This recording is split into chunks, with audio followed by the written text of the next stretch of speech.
ने जो है वो रिच मैदान पे जब आईआईटी मंडी दी थी, उसी दिन केंद्रीय विश्वविद्यालय भी उन्होंने अनाउंस किया था। डॉक्टर मनमोहन सिंह ने वहां पे आना था, लेकिन वो किसी कारणवश आए नहीं। पी चिदम्बरम जी आए और उन्होंने वहां पे अनाउंसमेंट की। आज दुख की बात है कि इतने सालों के बाद भी केंद्रीय विश्वविद्यालय की एक ईंट नहीं लग सकी। मैंने विधानसभा में भी ये प्रश्न किया था, माननीय धूमल साहब भी वहां बैठे थे, रविंद्र रवि जी भी वहां बैठे हुए थे। मैंने उनसे एक प्रश्न किया था कि आप देरा के हितों की बात करते हैं, आप देरा में केंद्रीय विश्वविद्यालय की बात करते हैं, माननीय आप बताएं कि केंद्रीय विश्वविद्यालय की क्लासें आपने देरा में क्यों नहीं लगाई, आपने शाहपुर में जाके क्यों नहीं लगाई?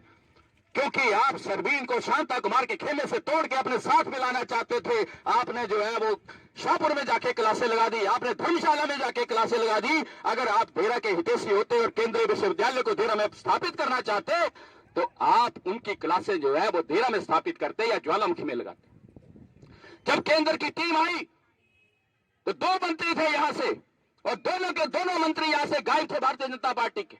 मैं और मनु शर्मा जो उस वक्त विधायक थे, योगराज जी और देरा के कुछ लोग, हम उस टीम के साथ जो है वो हर घर घर गए। हमने यहाँ के सारी बिल्डिंग बताई उनको, ज्वालामुखी की बिल्डिंग बताई। हमने यहाँ तक उनको लिख के दे दिया कि हम ज्वालामुखी में सराय आपको रेंट फ्री एकोमोडेशन प्रोवाइड करेंगे। हिमाचल में भारतीय जनता पार्टी की सरकार थी, क्यों नहीं आपने सरकार ने जो है उस वक्त निर्णय लिया कि देरा की क्लासें जो है वो देरा में लगेंगे? आज ये विश्वविद्यालय का इशू नहीं होता, आपने खुद पैदा किया। पहले आप बोलते रहे कि केंद्र में सरकार कांग्रेस पार्टी की है, हिमाचल में जो है भारतीय जनता पार्टी की है। फिर बोलते रहे कि हिमाचल में जो है वो कांग्रेस की सरकार है, केंद्र में जो है वो भारतीय जनता पार्टी की सरकार है। अरे भाई, पिछले 3 साल से केंद्र में भी सरकार भारतीय जनता पार्टी की है, हिमाचल में भी भारतीय जनता पार्टी की सरकार। क्यों नहीं आज विश्वविद्यालय की ईंट जो है वो यहाँ पर लग के गई? चुनाव हुए, पार्लियामेंट का चुनाव आया, आपने जो है वो उसका फाउंडेशन स्टोन लेकर दिया। अभी 2 दिन पहले आप कहते हैं कि उसकी जमीन ट्रांसफर होगी। जमीन ट्रांसफर तो बहुत पहले हो चुकी है उसकी। आपने कहा कि हमें 500 करोड़ रुपया जो है वो केंद्रीय विश्वविद्यालय के लिए मिल चुका है। यहाँ के सांसद महोदय ने कहा कि रिलीज कर दिया, तो आप उसका टेंडर करके उसका काम क्यों नहीं लगाते हो? भारतीय जनता पार्टी की सरकार है, क्यों लोगों को बेवकूफ बनाते हो? ये केंद्रीय विश्वविद्यालय का इशू जो है ये भारतीय जनता पार्टी के द्वारा क्रिएट किया गया है ताकि अपनी राजनीतिक रोटियां सेक सके। इसी प्रकार जैसे कहा कि राम मंदिर का इशू है, अरे राम तो हमारे मन में बसता है, राम तो आप घर में पूछते हैं, रोज पूछते हैं, सुबह उठ के पूछते हैं। हमें मंदिर बनाने की जरूरत नहीं, हमें मस्जिद बनाने की जरूरत नहीं है। अरबों रुपया आपने पहले इकट्ठा किया है, सुप्रीम कोर्ट का डिसीजन है, राम मंदिर सरकार बनाएगी। आपको चंदा करने के लिए किसने ऑथोराइज किया? क्यों इकट्ठा कर रहे हो? क्या हमने राम मंदिर के लिए दान दे सकते हैं? आपको भारतीय जनता पार्टी या विश्व हिंदू परिषद को कोई ठेका नहीं रखा है? ये लोगों को गुमराह कर रहे हैं। मेरा आप लोगों से निवेदन है कि अब आपको जागरूक होके एक बहुत लंबी लड़ाई लड़ने की आवश्यकता है। अब घर बैठने की आवश्यकता नहीं है। अगर आप लड़ाई नहीं लड़ेंगे और 2022 में इनको उखाड़ के नहीं फेंकेंगे तो ये आपको जो है वो गुलाम कर देंगे। आपको फिर कुर्बानी देनी पड़ेगी। कई शहीद होंगे हमारे, फिर स्वतंत्रता सेनानी बनेंगे। इनके स्वतंत्रता सेनानी कौन है? जो इमरजेंसी में अंदर हुए थे, इनके स्वतंत्रता सेनानी। हमारे स्वतंत्रता सेनानियों को नहीं मानते जिन्होंने देश की आजादी के लिए लड़ाई लड़ी। ये उनको स्वतंत्रता सेनानी मानते हैं जिन्होंने काले कारनामे किए और जब जो इमरजेंसी में अरेस्ट किए गए थे, ये उनको पेंशन लगाते हैं। तो भाई और बहनों, आप लोगों को जागरूक होके कमर कस के इस भारतीय जनता पार्टी की सरकार, चाहे वो केंद्र में हो चाहे वो हिमाचल प्रदेश में हो, इनके गलत कानूनों की जो है वो लड़ाई लड़नी होगी और उनके ऊपर इतना दबाव डालना होगा कि ये इन कानूनों को वापस ले। और आपको जो है वो इतनी मेहनत करनी होगी ताकि 2022 में इनको उखाड़ फेंके। बहुत बहुत धन्यवाद। जय हिंद। जो आदमी वेंटिलेटर पर है उसको भी बाहर जाने पर मजबूर किया जाता है। यह हालत इस सरकार का है। कितनी संवेदनशील सरकार है और कितनी गंभीर है आप लोगों के लिए, आप इसको जान चुके। मेरी आपसे सिर्फ ये गुजारिश है कि 2022 के चुनाव आएंगे, उसके अंदर ऐसी जन विरोधी सरकार को उखाड़ कर फेंकना है। आपका साथ चाहिए, आपका साथ सदा है और एक से एक जुड़ेगा। मेरा बस आपसे यही मानना है और शीर्ष नेतृत्व जो यहाँ पर बैठा है, आप सबसे भी मेरी यही विनती है कि हमें भी लड़ना पड़ेगा, हम सबको लड़ना पड़ेगा। हमारे कार्यकर्ता, हमारे भाई बहन और बुजुर्ग और युवा साथी तो लड़ ही रहे, हमें भी बाहर निकलना पड़ेगा। और मौका आ गया है, लोग तंग हैं, इसमें कोई दो राय नहीं कि हिमाचल प्रदेश में सरकार कांग्रेस पार्टी की बनने वाली है और यहां पर आप लोगों के बदौलत ये सरकार बनेगी। बस इतना ही आपसे कहते हुए आप सबका एमपी पैसे जो ले रहे थे उनको बर्खास्त कर दिया। उसके बाद धूमल साहब जहां के जो है वो पार्लियामेंट के मेंबर बने और नजदीकी सरकार जो थे वो उस वक्त इलेक्शन थे, भारतीय जनता पार्टी जीत गए और धूमल साहब जो थे वो मुख्यमंत्री बन गए। अपनी जगह के ऊपर अपने लड़के को जिता के उसने जो है पार्लियामेंट का मेंबर बना लिया। मुझे ये बताइए कि धूमल साहब ने यूनिवर्सिटी कब सैंक्शन की भाई?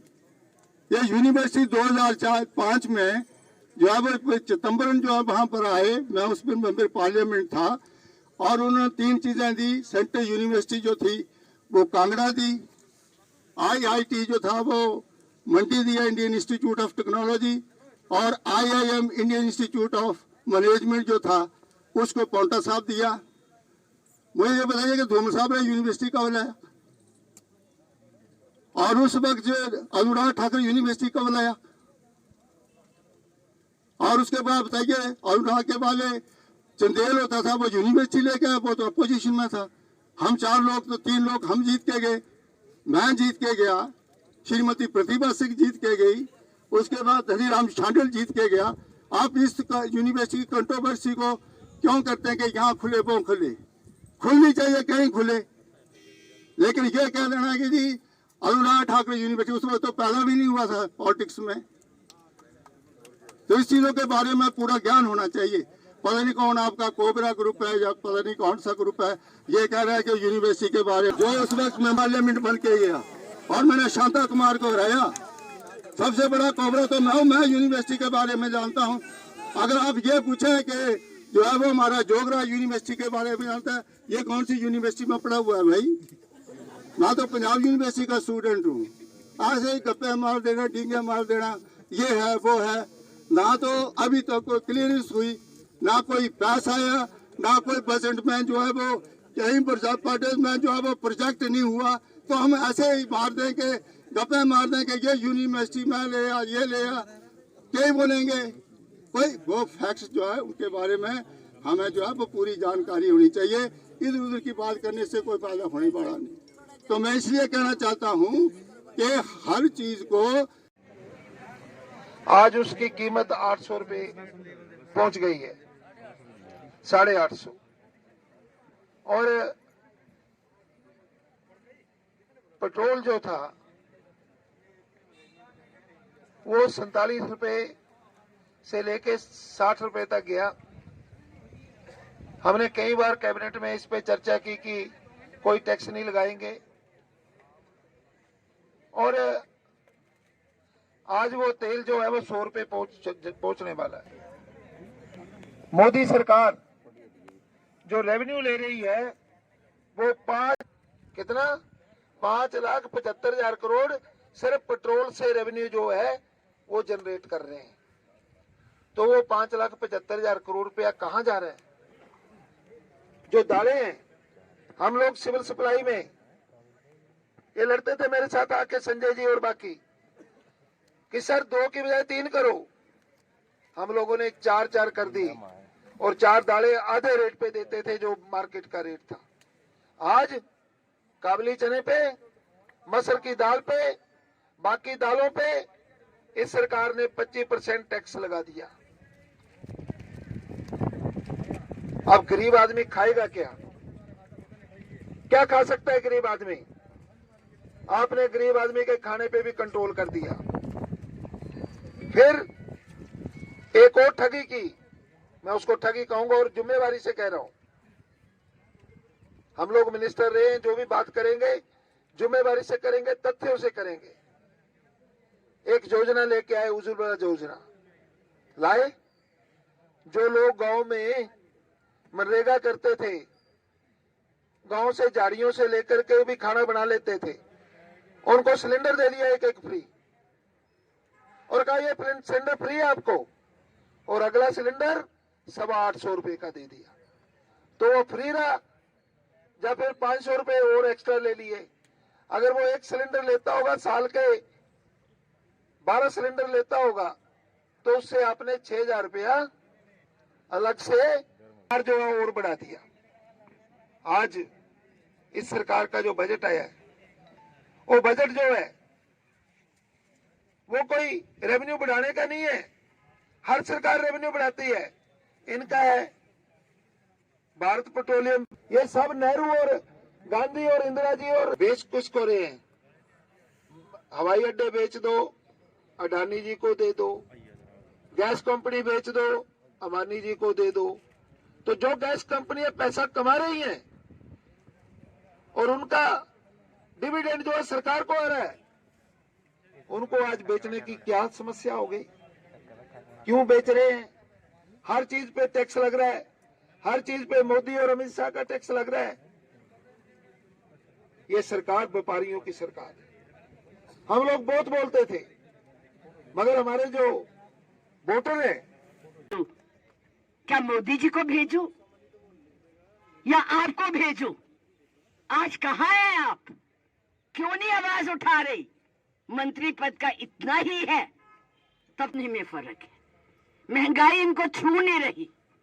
और हमारे हिमाचल में तो पेट्रोल और डीजल की कीमतें बढ़ने से चारों तरफ फर्क पड़ेगा। हमारा सारा सामान जो है वो ट्रांसपोर्ट से आता है, ट्रकों में आता है। आप देखिए क्या हालत होगी। दालों की कीमत, दूसरों की कीमत, हर चीज महंगाई की तरफ चली जाएगी। वो नोकझोंक होगी घर वाले के साथ, बेलन चलेंगे, तूने ये नहीं दिया, तूने वो नहीं दिया, तो क्या किया जा सकता है? इसलिए इस महंगाई के प्रति हमें एकजुट होकर लड़ना है। इनको बताना है कि ये देश, ये परदेश आपका गुलाम नहीं है, आपके रहमो करम पे नहीं है, इसमें ताकत है। और हिमाचल ने हमेशा ही उदाहरण पेश किए हैं, चाहे वो सेब के बारे में किया, फलों में किया, सब्जियों में किया, फूलों में किया, आगे बढ़कर किया है। ठीक कहा बाली जी ने कि इतने बेरोजगार नौजवान है। मैं किसी से नहीं डरती, लेकिन जब 4-5 नौजवान मेरे पास सामने आके खड़े होते हैं और नौकरी की बात करते हैं, मुझे सच डर लगता है। पता नहीं कब ये विद्रोह कर बैठे, कौन सा नया रेवोल्यूशन आ जाए और इस देश का, इस प्रदेश का क्या होगा। ठीक कहा राहुल जी ने, हम दो हमारे दो, अमित शाह और मोदी, अंबानी और अदानी। इससे आगे ना वो सोच सकते हैं, ना उनकी सोच है। हमें इनसे लड़ना है, हमें इनसे संघर्ष करना है। 3 दिन इनका शिविर हुआ। मैं तो कह रही थी कि रथ यात्रा कर रहे, मैं कहा रथ तो बहुत पुराना हो गया है, वो गया जमाना। अब तो इनको ड्रोन में चलना चाहिए विकास ढूंढने के लिए। ढूंढे कि कहां विकास हुआ है। रथ में नहीं पता लगेगा, ऊपर से देखेंगे तब पता लगेगा कि विकास कहां हुआ है, कौन सी जगह में हुआ है। मंडी में नहीं हुआ, ठीक कहा बाली जी ने, वहां के लोग रोते हैं। आपको बता दूं कि मुख्यमंत्री की चुनाव क्षेत्र में 2 जिला परिषद हारी है इसने। एक कांग्रेस पार्टी ले गई, एक आजाद ले गई। जो अपने यहां नहीं जीत पाता, वो हमारे लिए क्या करेगा, हमें क्या बताएगा। आज किसान जो है, ठीक है हमारे यहाँ ये ही करते हैं, लेकिन उसके लिए भी हमें खाद चाहिए, उसके लिए भी हमें बीज चाहिए, और वो इस कानूनों से महंगे हो जाएंगे। हम ये ना सोचे कि हमारा तो इससे मतलब नहीं है। डायरेक्टली इनडायरेक्टली हम लोग इसके साथ बंधे हुए हैं, हमें भी नुकसान होगा। और आज हम किसानों के साथ खड़े हैं, जो इतने देश महीनों से अपना एक एजिटेशन, और बड़ा पीसफुल एजिटेशन लग रहा है। और जो इन्होंने लाल किले में करवाया, मैं इनके ऊपर इल्जाम लगाती हूँ कि इन्होंने खुद करवाया है इस एजुटेशन को जो है बदनाम करने के लिए। कैसे हो सकता है?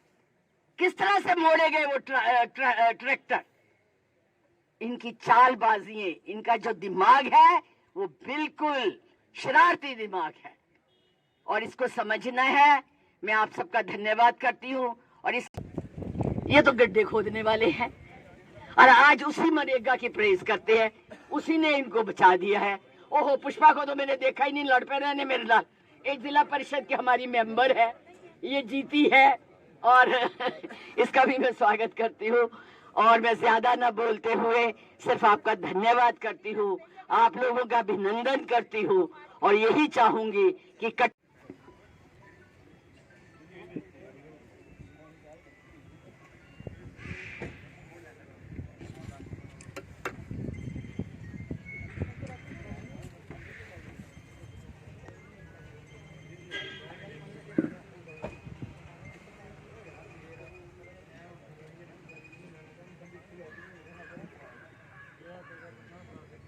सारे करें